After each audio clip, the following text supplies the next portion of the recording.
एक छोटे से गांव में मोहन अपनी पत्नी चंपा और बेटे राजू के साथ रहता था। राजू एकदम मूर्ख था। वह कोई भी काम धाम नहीं करता था। वो घर में रहकर वह सिर्फ मुफ्त की रोटियां तोड़ता रहता था। मोहन और चंपा अपने बेटे राजू से बहुत परेशान रहते थे। वह उसे कुछ कमाने को कहते थे, पर वह बहुत बड़ा मूर्ख था। उसे कोई भी काम नहीं आता था, न ही उसे कोई कुछ काम देता था। सारे गांव के दोस्त उसे पागल कह के उसका मजाक उड़ाते थे। राजू सिर्फ उनकी ओर देखता रहता था और उन्हें कुछ नहीं कहता था। राजू करीबन 22 साल का हो चुका था।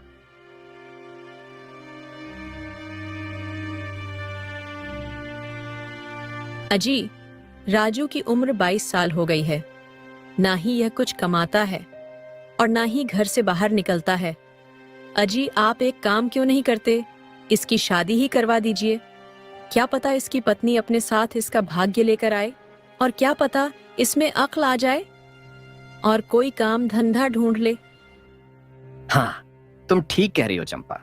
मैं एक काम करता हूँ, इस मूर्ख के लिए एक अच्छी सी लड़की देख लेता हूँ, जो थोड़ी पढ़ी लिखी भी हो और चालाक भी। ये तो बहुत बड़ा मूर्ख है, इससे तो कुछ होगा नहीं। इसके बारे में हमें ही सोचना पड़ेगा। अजी, मैं सोच रही हूँ, अगर इसकी चालाक पत्नी आ जाएगी तो इसकी जिंदगी सुधर जाएगी, नहीं तो इसे कोई भी मूर्ख बनाकर चला जाएगा। अजी, आप एक काम कीजिए, जल्दी से जल्दी इसकी शादी करवा दीजिए। इसकी पत्नी घर पर आ जाएगी तो क्या पता यह कुछ समझने लग जाए। कुछ ही दिनों में मोहन अपने मूर्ख बेटे की शादी करवा देता है। राजू की पत्नी अपने साथ कुछ दहेज भी लेकर आई थी। उसी दहेज से राजू के घर का गुजारा हो रहा था। लेकिन कुछ ही दिनों में दहेज की रकम खत्म हो गई और सारा सामान भी खत्म हो गया। भूख मरे की हालत हो गई थी। राजू की पत्नी समझ गई थी कि मेरा पति बहुत बड़ा मूर्ख है और कोई भी गांव का लोग उसे काम धंधा नहीं देता है। और राजू की पत्नी राजू के पिता से बोली, पिताजी, आप घर के बड़े हैं, मैं आपसे कुछ कहना नहीं चाहती थी। मैंने कभी आपके सामने मुंह नहीं खोला था, लेकिन अब मैं मजबूर हो गई हूँ।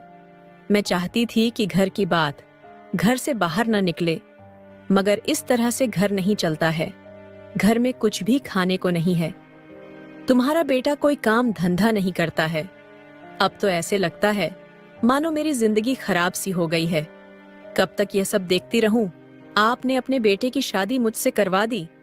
आपके बेटे के साथ में शादी करके मेरी जिंदगी खराब सी हो गई है। बहू, वह तुम्हारा पति है, तुम उसके बारे में इस तरह कैसे बोल सकती हो? पत्नी को हमेशा अपने पति की इज्जत करनी चाहिए। पिताजी, उनमें पति वाले कोई गुण भी तो होने चाहिए जिससे मैं उनकी इज्जत करूं। जो आदमी अपने परिवार का पेट नहीं भर सकता, उसकी इज्जत कौन करेगा? इज्जत उसकी होती है जो घर में 2 पैसे कमा कर लाता है। घर में दिन भर चारपाई पर पड़े रहने वाले की इज्जत नहीं होती है। अरे बेटा, तुम इतना गुस्सा क्यों होती हो? तुम राजू को समझाओ कि वह कुछ काम धाम करे। बेटा, पति को समझाना होता है और पत्नी को उसे कंट्रोल में करना होता है, और तुम ही उसे काम धंधे के बारे में समझाओ। बेटा, वह थोड़ा बचपन से ही पागल है। पिताजी, मैंने तो उन्हें कितनी बार समझा समझा कर थक चुकी हूँ। वह मेरी सुनते ही कहाँ है। बस उन्हें सारा दिन चारपाई पर पड़े रहना अच्छा लगता है। पिताजी, अब आप ही उन्हें कुछ समझाइए।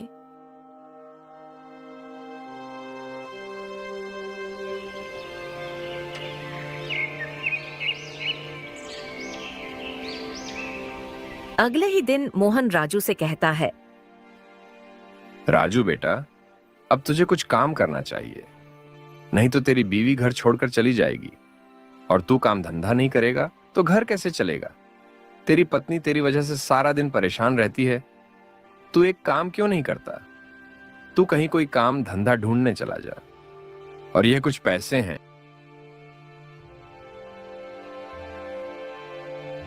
तुम इन पैसों को अपने पास रखना। तुझे रास्ते में इनकी जरूरत पड़ सकती है। पिताजी की बात मानकर राजू काम की तलाश में घर से बाहर निकल अगर आपको हमारी वीडियो पसंद आई तो लाइक सब्सक्राइब जरूर करें।